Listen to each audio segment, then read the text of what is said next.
Karena Allahu nurus samawati wal ard, maka Allah adalah nurul anwar, cahaya dari semua cahaya dan sumber bagi semua yang ada. Orang yang melakukan kejahatan, melakukan kejelekan, melakukan kekacauan, dimensi cahayanya lama-lama redup. Kenapa? Karena dia menjauh dari pusat cahaya. Maka semakin jauh dari Allah, dia semakin gelap. Karena pusatnya cahaya ada di Allah.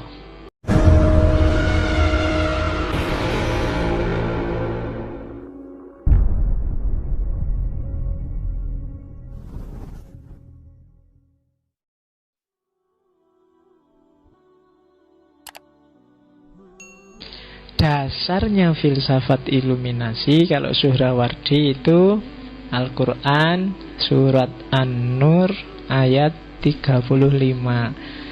Jadi kenapa sih dia pakai simbolisme cahaya Suhrawardi itu dia tidak ngarang ketika pakai simbolisme cahaya. Kenapa? Karena Allah sendiri bilang, itu kan Al-Quran, firman-Nya Allah, Allahu nurus samawati wal ard. Jadi Allah itu bukan kok Allah seperti cahaya bagi langit dan bumi, tapi Allah itu cahaya. Ya kan? Allah mubtada, nur itu khobarnya. Jadi dia bukan simbol, benar-benar cahaya. Cahaya dari langit dan bumi. Ya tinggal nanti definisinya cahaya apa. Ya kan? Jadi dia cahaya. Penciptaan pertama itu cahaya. Jadi Allah adalah nurnya langit dan bumi. Dalam segala sesuatu nanti kalau di tasawuf ada kandungan rohnya Allah. Ada kandungan, kadang-kadang roh itu diartikan cahaya. Ya kan? Manusia, binatang, hewan, tumbuhan itu mengandung kadar tertentu nurnya Allah. Allah adalah nur bagi seluruh langit dan bumi, alam semesta. Oke, manusia kan juga cahaya. Orang kalau kehilangan cahayanya kan kelihatan. Orang yang gelap wajahnya itu kelihatan. Terasa loh, kalau kamu punya temen, anak ini gak terlalu cakep sih, tapi menyenangkan, enak diajak ngobrol, deket-deket dia enak. Karena ada cahaya pasti. Kamu ketemu preman, orang jahat, gandeng kayak apa ya, deket dia mesti ya agak ngeri-ngeri gimana, karena dia kehilangan cahaya. Kalau kamu jeli, kamu akan bisa melihat cahaya di wajah setiap orang. Jangankan sufi ya, kita yang biasa-biasa nanti bisa merasakan ada cahaya dalam segala sesuatu, yang itu diterjemahkan oleh orang barat jadi aura. Auramu kok agak gelap gitu ya, itu orang barat itu. Ya, kalau kita kan nggak peduli sama aura, yang penting itu aurat. Oke. Allahu nurus samawati wal ard, mathalu nurihi kamishkatin. Perumpamaan cahayanya Allah. Jadi susah mendefinisikan cahaya. Kalau dijelaskan juga orang nggak paham, maka Al-Quran ngomong kayak gimana sih Allah yang cahaya itu. Masalu nurihi, contoh gambaran cahayanya Allah itu kamishkatin, seperti satu lubang. Wis, gambarkan aja lubang di tembok atau lubang di tanah. Fiha misbah, yang di dalamnya ada misbah, ada lampu. Ya kan? Al-misbahu fi zujajah. Lampu itu dikerangkai dalam satu kaca. Jadi gambarkan ya kayak ya neon lah, anggap aja neon apa lampu petromak zaman dulu itu kan, nyala, sekitarnya ada kaca. Az-zujajatu ka'annaha kaukabun durriyun yuqadu min syajaratin mubarakatin zaitunatin la syarqiyatin wala hurbiyah. Kaca itu seperti kaukab. Kaukab itu kayak pelita. Duriyun yang bercahaya, yang dinyalakan itu cuma yuqadu, dinyalakan oleh pohon yang diberkahi, pohon zaitun yang tidak timur tidak barat. Pokoknya nyalanya oleh bahan bakar yang luar biasa, sehingga nyalanya terang benderang. Jadi Allah itu cahaya langit bumi sebagaimana satu lubang yang di dalamnya ada cahaya lampu, gampang-gampangannya gitu. Yang cahayanya ini luar biasa kan, lubangnya jadi terang benderang kan, gara-gara cahaya itu. Yakadu zaituha yudi'u walau lam tamsashu nar.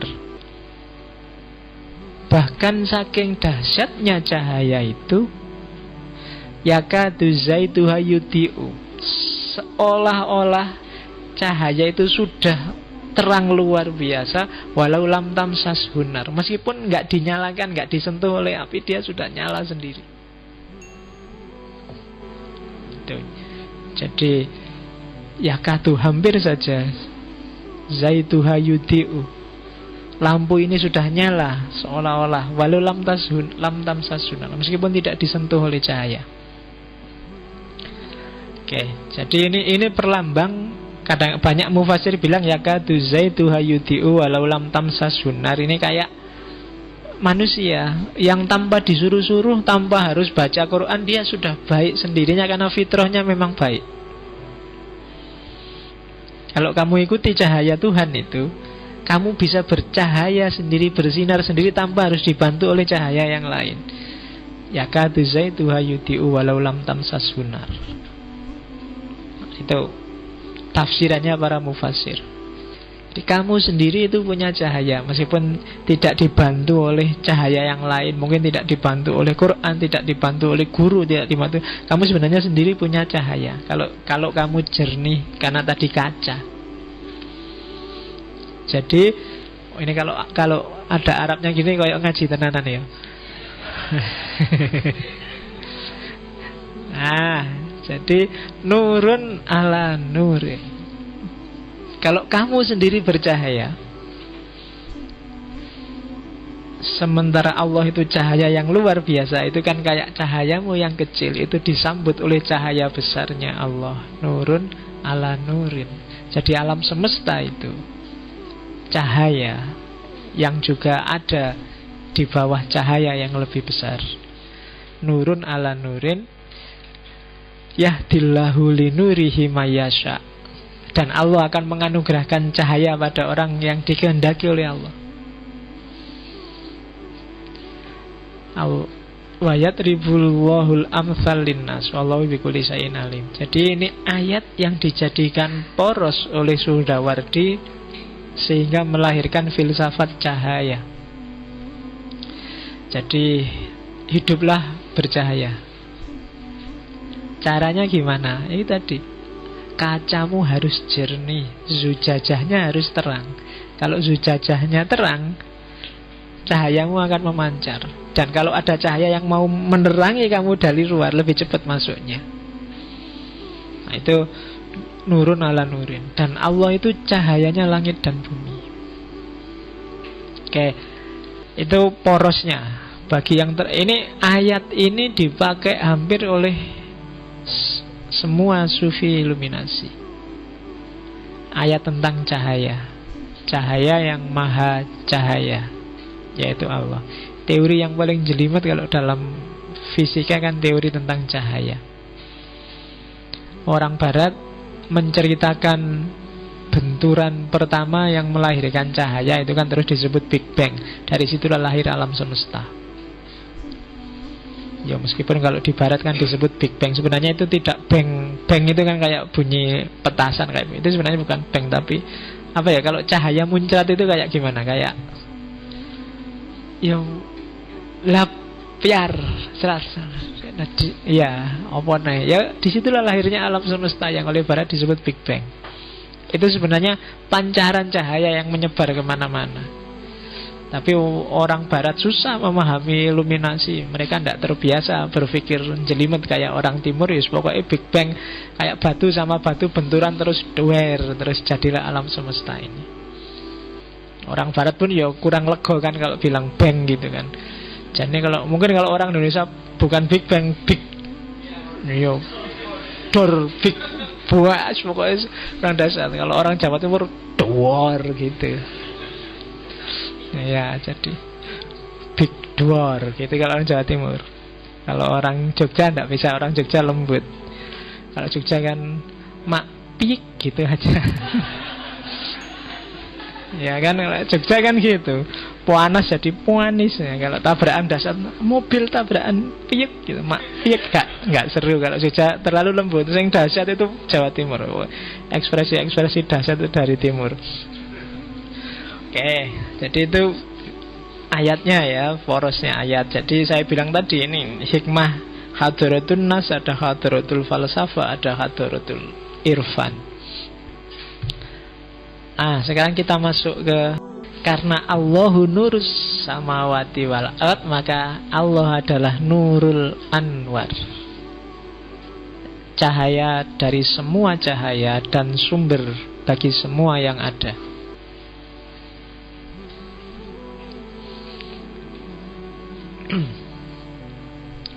Oke ya, tak gambarkan kayak lampu, tak gambarkan kayak matahari. Allah adalah puncaknya, Allah adalah pusatnya, dan cahayanya, limpahan cahayanya, itulah makhluk hidup dan alam semesta. Berarti melimpah. Melimpah pun susah. Melimpah itu kan dari tidak melimpah jadi melimpah. Tapi dia disebut matahari karena sudah bercahaya. Kalau nggak ada cahayanya nggak disebut matahari. Dan Allah itu seperti itu. Jadi makhluk itu hasil limpahan dari cahayanya Allah. Jadi ya diingat-ingat lagi, karena menyebutnya cahaya, karena Quran juga pakai istilah cahaya. Digambarkan agak susah, ya memang seperti cahaya. Jadi cahaya itu kan begitu dia nyala, begitu cahayanya ada. Jadi begitu Allah ada, ya otomatis ketika Allah ada memancar. Dan pancaran-pancaran itu, itulah nanti lahir gradasi makhluk-makhluk. Semakin jauh yang namanya pancaran kan semakin gelap. Dan di ujung cahaya setelah itu kan kegelapan. Dan ini makhluk ini gradasi. Mungkin yang paling ujung ya batu-batu yang gak punya nyawa. Mungkin setelah itu tumbuhan, setelah itu manusia, setelah itu. Dan makhluk pertama yang paling dekat dengan Nurul Anwar, itu nanti yang disebut Nurul Akrob. Nurul Akrob itu kalau kemarin di filsafat peripatetik itu disebut akal fa'al. Atau kadang-kadang para sufi menyebutnya Nur Muhammad, atau kadang disebut hakikat Muhammadiyah. Hakikat NU nggak ada. Yang ada hakikat Muhammadiyah. Ya, kalau kamu mau nyanyi bikin konsep nggak terima, masuk ada hakikat Muhammadiyah, ayo bikin hakikat NU. Oke, kalau NU itu mereknya teh botol itu sekarang ada merek NU. Oh no. Oke, jadi model penciptaan itu dalam imajinasinya Suhrawardi seperti cahaya yang memancar dari Nurul Anwar, dari cahaya yang maha cahaya.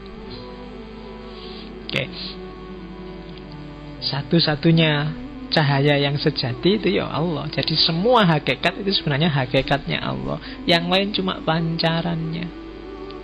Jadi gambarnya kayak matahari itu berarti. Dalam diri kita ada kandungan Allah, tapi hanya sebagian karena Allah yang sejati di sana.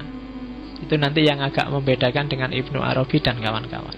Kalau di Ibnu Arabi kan ya Allah itu ya kita ada di dalam Allah. Itu yang disebut wahdatul wujud.